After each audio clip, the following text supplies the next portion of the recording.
Hello everyone. So today I'm going to be giving a presentation on photography. And yes, this presentation on photography was one that I gave to my Paranormal Meetup Club, or the Ypsilanti District Library Paranormal Club that I attend regularly. But most of what I say here is actually going to be valid for photography in general. And I'm experimenting with the styles, so this is going to come in and out of frame and stuff like that. Going to transition between seeing me and seeing the slides. I'm just experimenting with things, changing things up. So the year is 2023, and honestly about to be 2024. Why a digital camera? And in this presentation I'm going to give you why a digital camera, examples, the downside, things to know, and ways to guard against pareidolia.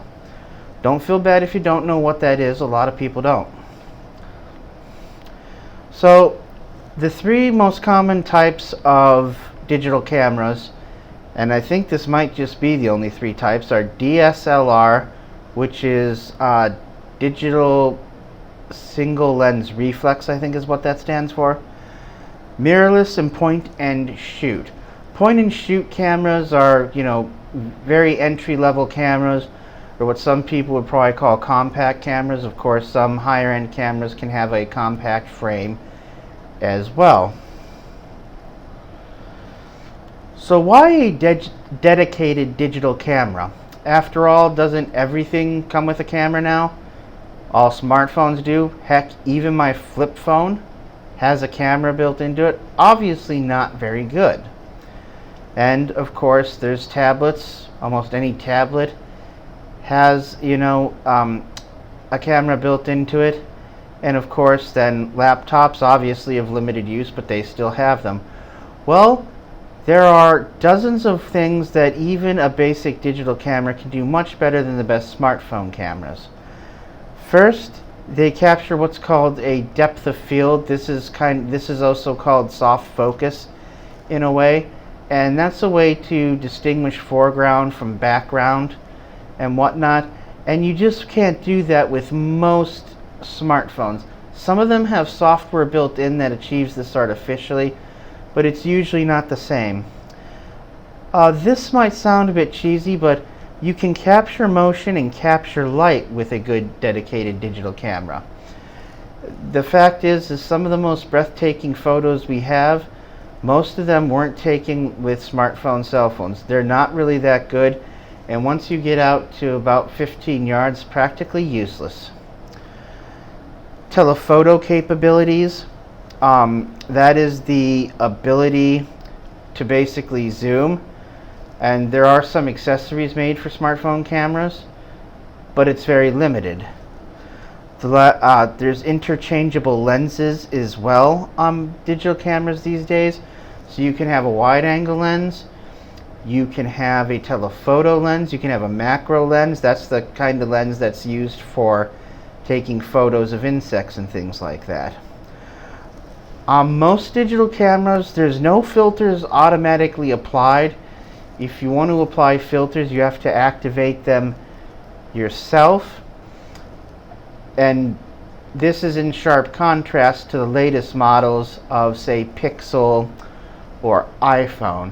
In fact, I was actually in a very heated exchange with a gentleman because he showed me what he called a photo, but it was a moving photo. And so I was like, it's a motion picture. I'm like, what are you showing me? Oh, a photo. I'm like, that's not a photo, it's moving. Apparently there's some filter that comes automatic with the newest iPhones that captures the split second before you take the actual shot and then makes a composite image for you. And it looked cool, but at the same time it's not an authentic picture. And likewise, anytime there's a paranormal evidence and it's taken with a smartphone, that's one of the reasons it should be taken with a mountain of salt, if you will. Now for capturing motion and capturing light, I'm going to skip ahead in my slides here, and I'm going to show you some pictures I took. This was a dedicated digital camera shot of a rabbit using a telephoto lens, And this is a shot of a deer, best shot I could get with my smartphone, which is a Pixel 7, which comes with a good camera and comes with great software. For a smartphone, I should say. Now we have to discuss the downsides and being aware of over-specialization. Obviously, a huge problem with cameras is the battery life. You get 1 hour with a lot of them, or just 200 pictures, and camera batteries can be very, very finicky. I always laugh when you see these paranormal shows and they mention that the camera ran out of energy instantly, or the battery was killed instantly. That happens all the time. The more you photograph, the more it's going to happen to you. It also kind of is a giveaway that a lot of people don't know the gear they're using. That most digital cameras these days can be used as camcorders. They have a setting to record just like most smartphones nowadays do. It's very rare that you see, especially a high-end digital camera that doesn't have that capability. It does happen though. You need high-quality memory cards to access some of the camera's best features. Now, what features am I talking about? 4K, you need a card that's rated at least V30 in terms of video and how you can get it. I think at least V30. And that can be expensive. Also, you might want to take advantage of a mode called burst mode. And it's called different things on different cameras, but that's essentially when you just have the photo take you have the camera take 10 to 30 photos in a second. It's used a lot in action sports. And if you have a slow memory card, it will take a very long time to buffer the images onto the card. And what this means is that your camera essentially freezes. If you've ever worked at a computer that's frozen, you know this sensation. And depending on the nature of the events, that's not going to be ideal, especially if we're talking about something as dynamic as sports. I'm here in Michigan, and the University of Michigan Wolverines are about to face off in a bowl against Alabama. And of course, dynamics of that can change very quickly. So not ideal to have a camera freeze up on you. And therefore, you would probably need one of the higher end cards, and those cards are hundreds of dollars. Now, there are solutions to some of the issues, like I said, but the problems can be a problem. And what I mean by that is, yes, you can just get a very fast memory card, but you're going to have to bust out several hundreds of dollars. There's a new type of card that some cameras are taking that's not your traditional not even shaped like your traditional memory card. And that is a very, very expensive piece of gear. Also, batteries. The way that a lot of companies have gotten around batteries is they have essentially a component you can plug in that acts as a second handle. The obvious drawback of this is going to be the fact that now you've taken what could be a very bulky piece of gear, because let's admit it, some cameras, for however beautiful an image they take, can be very, very bulky, and you've made it even bulkier now. So that is a problem in and of itself. I'm going to show you, though, a picture I took that I intentionally just messed with the settings. This has not been photoshopped at all. To sort of make it look like there's a ghost or motion blur that my camera detects. And these are the kind of shots that you really can't set up much with a digital camera. You can see here what I did was I just adjusted the shutter speed. That's how I got that. So what is over-specialization?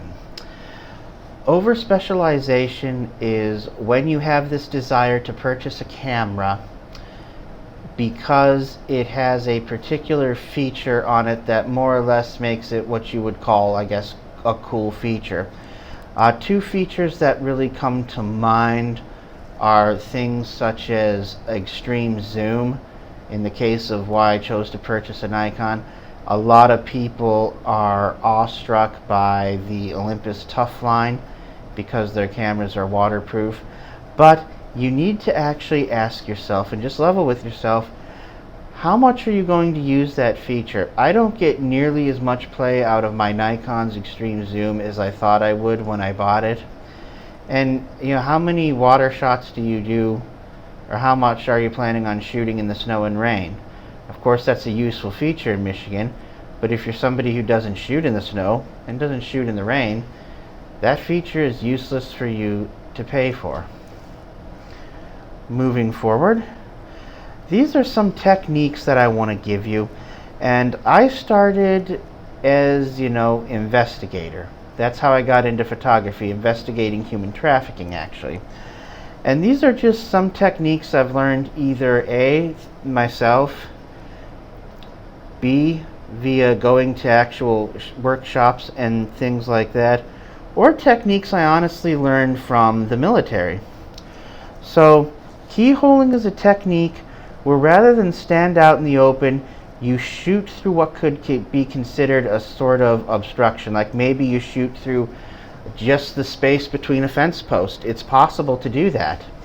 And that guards your silhouette. The thing is this, when we're going to talk about this when we get to pareidolia, this face, these shoulders, they make a very, very specific shape. You can tell you're looking at a human or humanoid in some cases, and it really stands out. So if you can't keyhole, stand back from a window just a couple of feet, and that way it'll disguise your silhouette. There's a thing I call poor man's body cam, and I might do a video just on this technique, but that's when, again, these are instances when you might not want people to know you're photographing them. In fact, in some cases, if you're photographing a criminal element, you definitely do not want them to see you photograph them. And this is essentially where you just rig the camera in your smartphone in some way. Like us men, we have the shirt buttons, we just put the camera in there. You got, a lot of times you wear a polo shirt, it's got a pocket right here, camera in there. And there's intermediate distance is a problem, know that. And what I mean by intermediate distance is people, just because of the way our world is structured, don't have their defenses up when they're in a crowd, or when they're in an elevator. Extremely easy to kind of sneak up with them or to take a candid of them.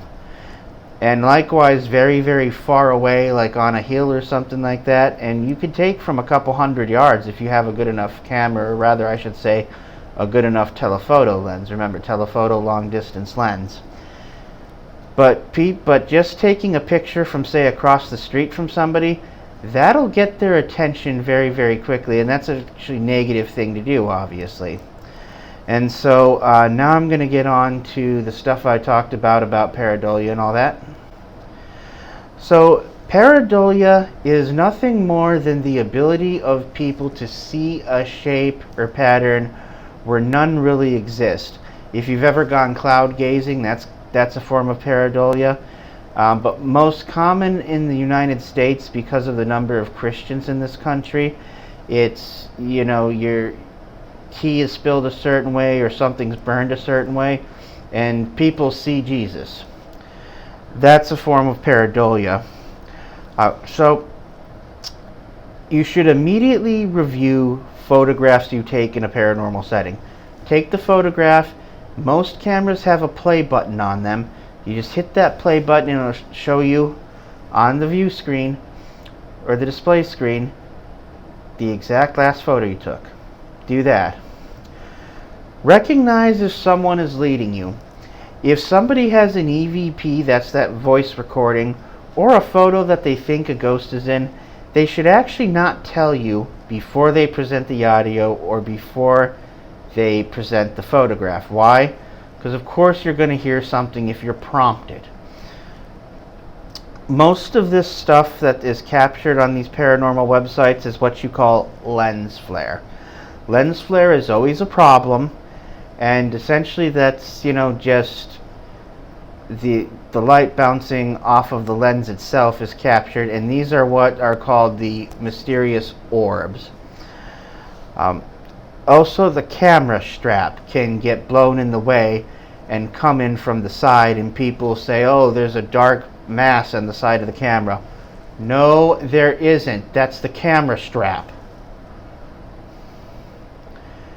So here's kind of a good example of when I immediately reviewed a photo. I'm sorry if that doesn't turn out too well, but I thought I saw a hooded specter kind of appearing over this guy who's using what's called a spirit box. But upon reviewing it, no, it's just equipment that's set up in a certain way, and it looks like the woo specter. Hey. But you know, if I hadn't reviewed that and I had gotten home when I was away from this area, and perhaps my immediate memory of the surroundings was not perfect, as it is not with anybody really, then I would have thought maybe I saw a ghost. This is another example here. I saw this sort of white thing in one of the photos, but then I looked again, and that's just how light was reflecting off a certain piece of plaster. Nothing paranormal about any of this. So if you're more so interested in this kind of stuff, and if you're interested particularly in debunkers, you can check out Corridor Crew. Corridor Crew is some pretty awesome people. Also too, if you're ever interested in doing an audio video project, hey, hit me up. I would love to turn this into like a series or something that I can make some money off of. You can attend workshops if you live here in the Ann Arbor area and you purchase something from this store. You can attend workshops at the Camera Mall. They're given every couple of months, and there you'll get a lot of useful information on photography. If you have any questions, please feel free to just hit me up with an email. Thank you.